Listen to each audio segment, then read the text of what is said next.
Liz Feldman is the creator, executive producer, and one of the writers behind the Netflix series Dead to Me, starring Christina Applegate and Linda Cardellini. I'm Kevin Jacobsen of Gold Derby, here with Liz. And to start, what was just the general feeling of where you wanted to go after season one? Well, we ended season one in a surprising place, even for me. It was not my original intention to end season one with Steve floating in a pool. Spoiler alert, sorry. But, I had a different way that I wanted to end it, which is how I originally pitched it to Netflix. And then when we got in the writer's room, one of my writers, Abe Sylvia, was like, I think I know what needs to happen. And, he was right. It was a great idea. And, like I always say to the writers in my room, I would rather be wrong and the show be good. So, we went with the best idea, and, it ended up leaving us in a very sort of challenging place. What do you do? What do these two ladies do now that they have a body floating in a pool? So, truly, like, for the first month in the room, we really tried to put ourselves in their places, like emotionally. How would it feel?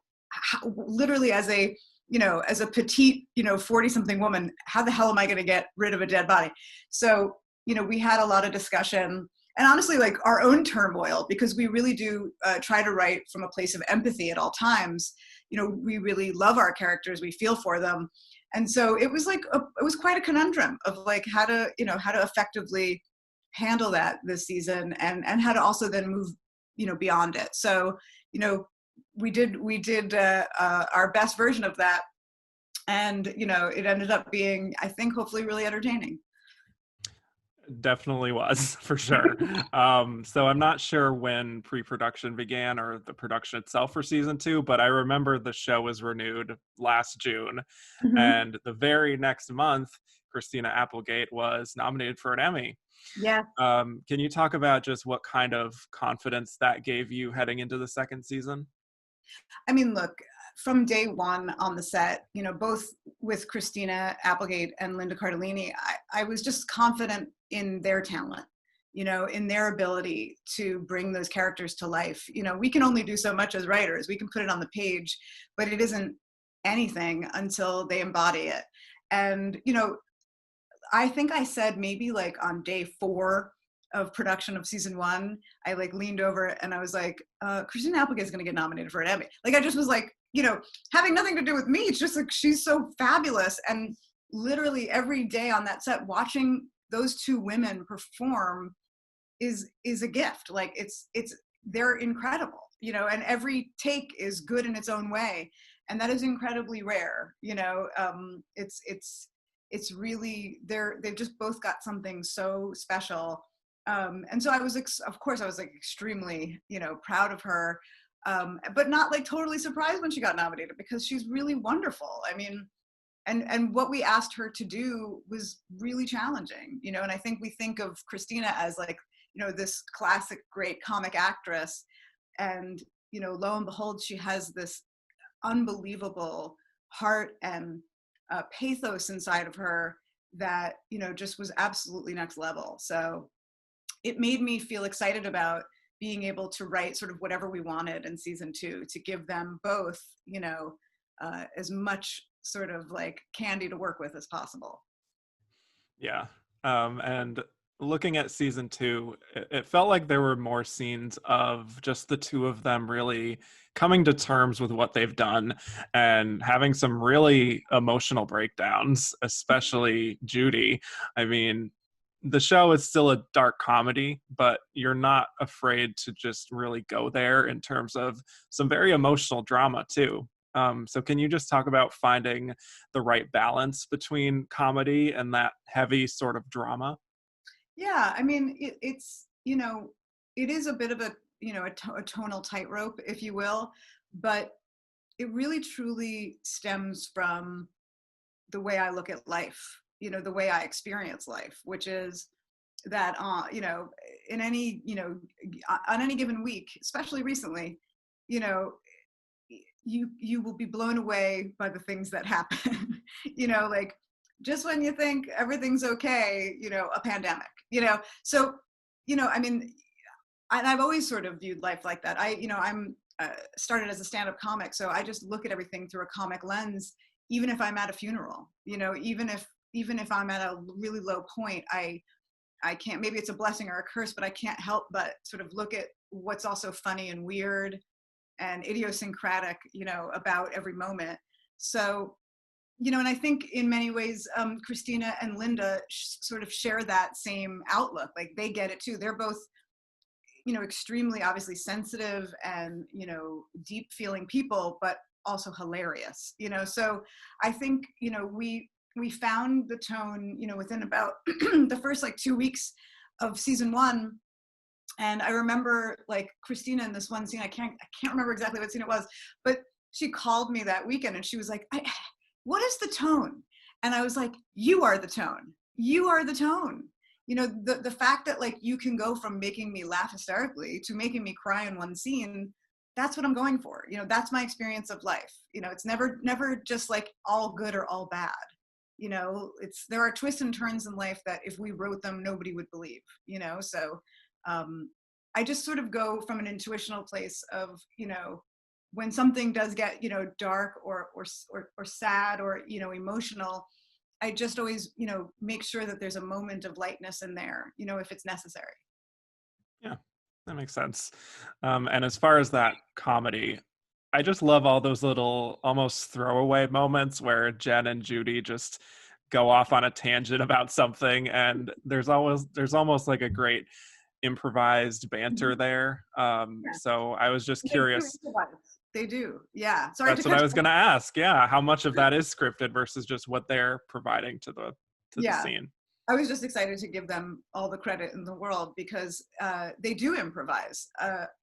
In any scene that we're shooting, I always ask them to improvise at some point. We always do it as written, and then either I'll pick a line sort of in the middle of the scene where I go, now talk about something like this, and then come back to the scene, or more often than not, at the end of a scene, I'll just like we just like keep them going. Like they get to just sort of keep going until the director calls cut, and they know their characters so well now. Like they're so inside of those ladies that their ability to improvise in their characters is like pretty beyond. It's like it's really fun for us to watch, and some of my favorite moments in the show are improvised. Are really just them two going on a fun ride together, where even I don't know the destination.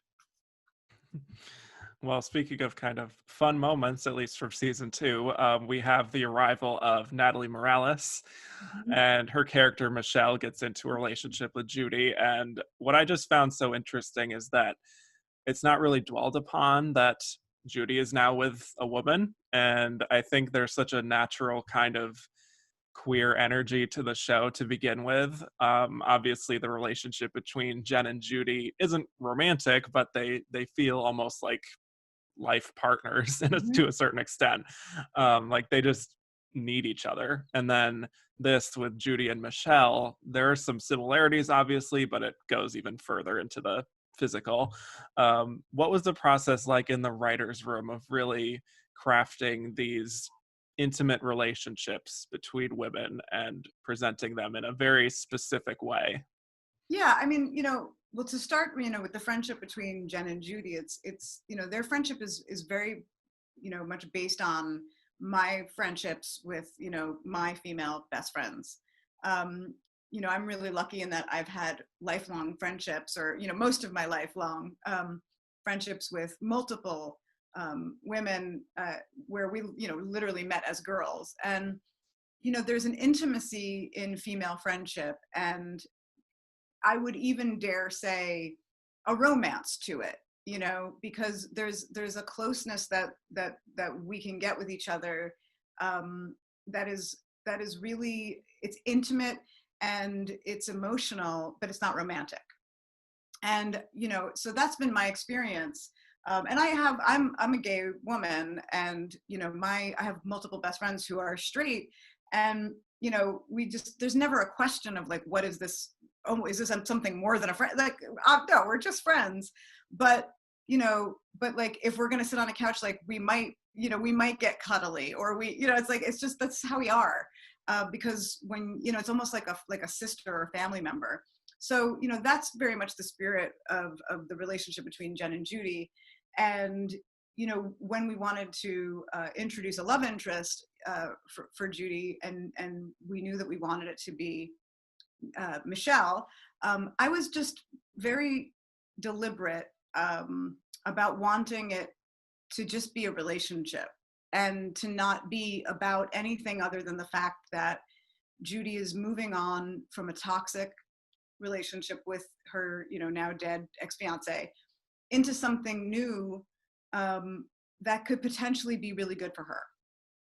And I had always sort of thought of Judy as a sort of a walking, beating heart of a person. She's not somebody who carries any judgment or really any boundaries. So it felt like it was a pretty natural and authentic way to go for her, to introduce a female love interest. As a gay woman myself, I've had the opportunity to tell some of the more kind of challenge or conflict oriented stories about being gay, coming out, dealing with family, that kind of stuff. But I just wanted to tell a love story that didn't have to necessarily be about anything other than that connection between those two people, to normalize it because it is normal, and to not make a to-do about it.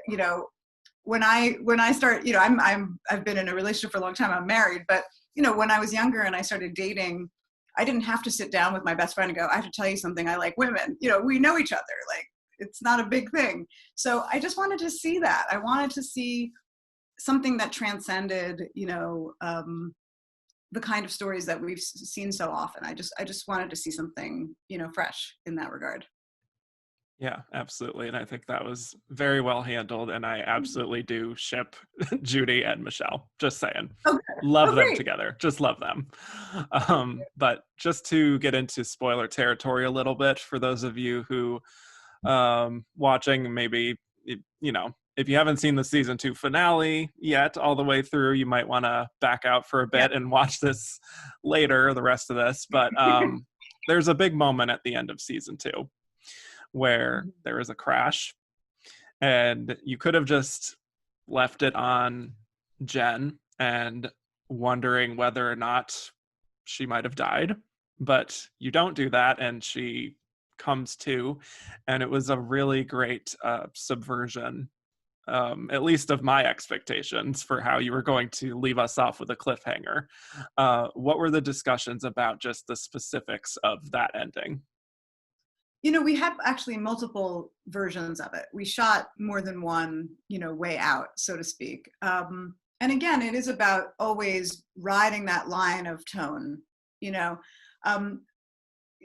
Truthfully, it was originally scripted that we do just end on a lifeless Jen.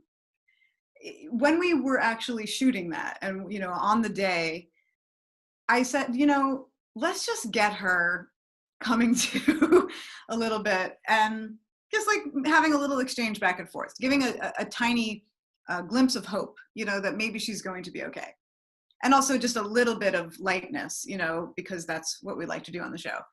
And, sometimes what you write on the page is really for the page, it's really to, express an urgency, or like a high stakes moment, to the people who are reading it, the executives and, folks at Netflix. And, so it feels like really impactful when you read it on the page, but when we saw it in real life, it just like was, in sort of the spirit of Dead to Me, just begging for a little bit of subversion. So we do often do that. We will shoot things 2 different ways so that later in editing, I can sort of decide, which one feels sort of more right in that moment. But yeah, and I mean, like, I also think audiences are so smart, and savvy, especially ours, and they are used to the fact that we subvert expectation. They're used to being thrown a curveball pretty much all the time. So I wanted to almost lull everybody into a sense of like, is everything actually going to be okay? It's like, really? They're sort of getting away with it, kind of, and it was just it was like such a fun thought to just smack them, right. You know what I'm talking about. It's like I don't want to give it away for the people who haven't seen it, but suffice it to say, I'm really glad that we ended up, shooting that sort of alternative version, because it is the way, we ended up going, and I'm really glad we did. Yeah, for sure. Well, you also got so many great actors for guest spots on season 2. I mean, we talked about Natalie Morales, but you had Frances Conroy, Katie Sagal, Mark Evan Jackson, and they all just seemed so well suited for their parts. And I'm curious, were those your first choices for those roles? How did you end up getting these great actors? Well, I have to give kudos to our incredible casting directors, Sherry Thomas and Russell Scott. Like, they just get the show so much, like, and there is obviously, a really specific tone, right, that we keep talking about. And, frankly, like, not every actor necessarily like lives in that space. And they've just been incredibly good at getting us, in many cases, our dream person, for the part. With Frances Conroy, we wrote the part for her, not knowing that she was going to play it, but just in the room, I'm such a huge fan of 6 Feet Under. It's obviously absolutely an inspiration, for me for this show. And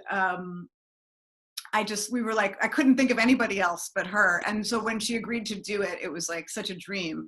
And Katie Sagal, I just wouldn't have even thought. I wish I was that like creative and clever to go, oh, that's a fun. But, again, that's why you have incredible casting directors. And, Cher was just like, what about Katie? And I just was so delighted by, again, like sort of the subversion of it. Like it's a little twisted, and we just loved it. And also, like, you look at Linda and Katie side by side, and you're like, yes, they totally look like mother and daughter, more so than Katie and Christina, right? So, just in that sort of literal way, it really worked. But, it's just such a joy, to get to bring in these guest casts. I mean, Natalie Morales, I mean, it was like, that's one of those moments where, because, she had quite a large arc on the show. When she started shooting, and we had her, and Linda in their first scenes together, you always sort of hold your breath a little bit, because you're like, oh God, I hope that this, chemistry is there. And, as a tribute to both of those actresses, like, they both sort of have chemistry with everyone. Like, they're just incredibly warm and, talented actresses. And then Mark Evan Jackson is an old comedy buddy. Like, we've known each other for so long, and every time he's in anything, he makes it better. And, so when his name was brought up, I just was like, obviously it has to be Mark. Yeah. And still, I just love just the Married with Children connection with, obviously, Katie Sagal and Christina Applegate. Just love that. But just in these final moments here, do you have any sort of game plan at the moment for a season 3? I mean, of course, we're waiting for an official pickup. And I'm, cautiously optimistic, like I am about sort of all things. But yeah, I have an idea of what I want to do. But again, once I get into that, room, which for this season will be a Zoom room, once I get into basically this situation with the writers, whatever plan I have, no doubt will be augmented and made better, because, I work with such talented writers. So I'm excited to get into it with them. Yeah, well, we're very excited to see whatever you cook up, because I'm sure it will have plenty of wonderful twists and turns. So for those of you watching now, hit like and subscribe for more Emmy season interviews, and go to goldderby.com to start making your Emmy predictions. Liz, thank you so much for talking to us today. We really appreciate it. Appreciate it. Thanks, Kevin.